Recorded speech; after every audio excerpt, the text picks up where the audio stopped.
preguntarme qué deseo explicar. Lo que deseo explicar es la variable dependiente. O sea, siempre tienen que tener en cuenta ustedes, una variable que deseo explicar es la variable dependiente. Es la variable que uno necesita modelar. O sea, no es lo mismo la variable independiente o dependiente. No es que lo coloqué en la posición siguiente y ya puede ser la dependiente. No, la variable dependiente es lo que desea explicar. En este modelo sencillo, que uno de sus compañeros ha trabajado, la variable dependiente es el ingreso nacional disponible y la variable independiente es la tendencia. Ese modelo sencillo de regresión, entonces lo que me está diciendo es el ingreso nacional va a ser igual a B sub 0 más B sub 1, tendencia más mu. Esta es la función de regresión poblacional. Y acá la pregunta es, ¿existe una relación, existe una dependencia entre el ingreso nacional y la tendencia? Y finalmente lo que estoy haciendo es que me explique cuál es el comportamiento del ingreso nacional en función de quién, de la tendencia. Eso es lo que yo quiero explicar. ¿Quién me da ese dato de si hay una relación o no? El B sub 0 y el B sub 1 me dan la relación. El B sub 1 me da la relación cuando se relaciona la tendencia con el ingreso nacional. Pero para verificar esta relación y para verificar esta ecuación, mi modelo tiene que cumplir algunos supuestos. ¿Cuáles son esos supuestos importantes? Que yo he resumido solo en 3 supuestos. Claro, hay más supuestos, pero en realidad los 3 más importantes, ¿cuáles son? Multicolinealidad. Si tengo más de 2 variables independientes, multicolinealidad, ¿qué significa? Que no exista dependencia entre las variables independientes. O sea, uno de los supuestos que tiene que cumplir mi modelo, uno de los supuestos es multicolinealidad.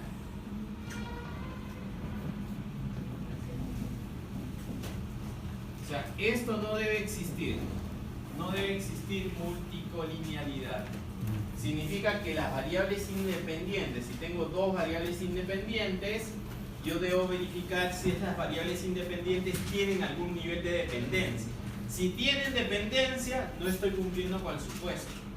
Yo tengo que verificar ese supuesto de que no exista multicolinealidad. Profesor, si tengo una variable independiente, no necesito ese supuesto. Se supone que ese supuesto no se aplica, porque tengo una sola variable independiente. Los otros supuestos que utilizo, ¿cuáles son?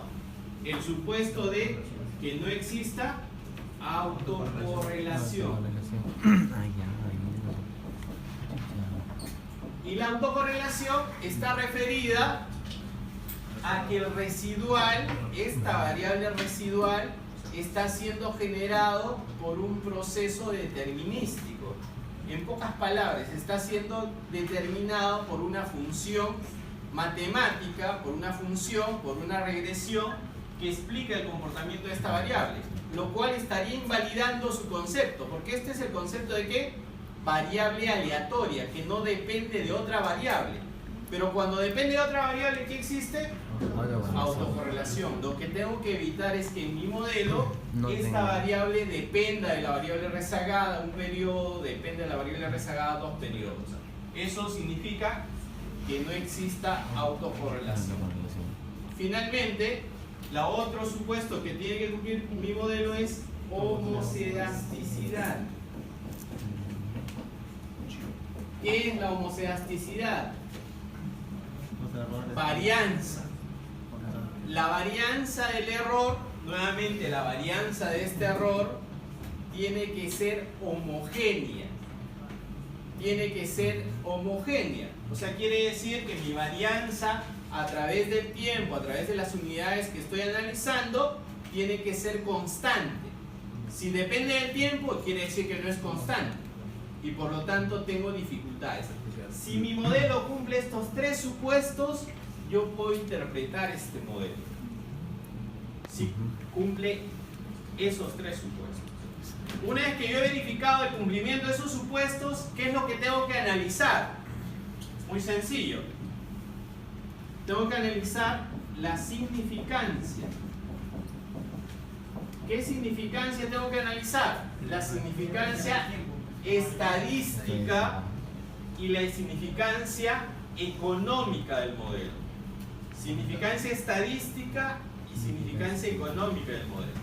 La significancia estadística, tengo significancia a nivel individual y significancia global. La individual, ¿cuál es? Con esta probabilidad, con este T estadístico. Nuevamente reitero, este T estadístico es para verificar, estos T estadísticos es para verificar significancia individual. La significancia individual, ¿qué es lo que trata de verificar? Trata de verificar que el parámetro B sub 0 sea igual a 0. En el primer elemento. En el segundo elemento será que B sub 1 es igual a 0. Entonces, si yo acepto esta hipótesis nula, no rechazo esta hipótesis nula, yo estoy anulando este modelo. Esto no sería significativo. Si yo rechazo esta hipótesis nula, sí es significativo. Por esto es válido estas probabilidades. Entonces, ¿cómo era la regla de decisión? Si esto es menor a 0.05, el parámetro es significativo. A nivel individual. Se rechaza. Pero una vez que he verificado estos supuestos, recién analizo la significancia. No es primero la significancia y después el supuesto. No es primero la interpretación y después el supuesto. Primero es los supuestos y después es la significancia. Acá estoy obviando un tema estadístico, porque también esto debe cumplir ciertas propiedades estadísticas. Lo que me interesa son los supuestos y la significancia. Entonces, la significancia individual verifico con cada uno de estos elementos. El T estadístico que puedo verificar también con estas probabilidades. Regla práctica, con estas probabilidades. La pregunta que les hacía a sus compañeros: ¿cómo calcula el T estadístico del EBIU, el 38.42? Sencillo. El coeficiente entre el error estándar divide estos dos y este es el T estadístico. Porque el T estadístico, ustedes recuerdan, el T estadístico se hizo bien claro: el B estimado menos el B poblacional, B sub 0 entre el error estándar del B estimado. Esa es la fórmula del T estadístico. Si este es el B sub 0 igual a 0, lo que está haciendo es dividir simplemente el B sub 0 estimado entre el error estándar. Y este es el valor que calcula acá el T estadístico, les preguntaba. En la significancia global, ¿cómo verifico la significancia global? Con el F estadístico. Esto es útil cuando tengo dos variables independientes, pero si tengo una variable independiente es lo mismo, porque si esto elevo al cuadrado, 21.96 al cuadrado es 482, que es el valor significativo, cuando es una variable independiente. Pero si son dos variables independientes, sí tiene sentido esta significancia global, porque estoy validando si B sub 2 y B sub 3 a la vez es igual a 0, con lo cual verificaría si existe o no significancia global del modelo. ¿Qué otra cosa les he preguntado? El R cuadrado. ¿Qué es el R cuadrado? El R cuadrado, que es el 97.96%, lo que está diciendo es que a nivel muestral la explicación del comportamiento del ingreso nacional está siendo explicado por la tendencia en un 97.96% a nivel muestral, no a nivel poblacional. Estos son los elementos más importantes, digamos, de esto de acá. Y el During-Watson, nuevamente. El During-Watson, cuando está cercano a 2, no existe autocorrelación. Cuando está cercano a 0 y 4, existe autocorrelación. Y hay unos parámetros en los cuales se define que hay una regla de indecisión. Y lo otro que le preguntaba, ¿qué son los residuales? Los residuales, el residual, es el dato observado de la variable dependiente menos el dato estimado de la variable dependiente. ¿Y este dato estimado de dónde sale? De esta regresión. Esta regresión me genera un conjunto de datos que se denominan datos estimados. Yo resto el dato estimado al dato observado, calculo el residual. Este es el residual que aparece en la pantalla y acá está la información. Aparece la información del residual. Y esa es la información del residual que yo debería considerar.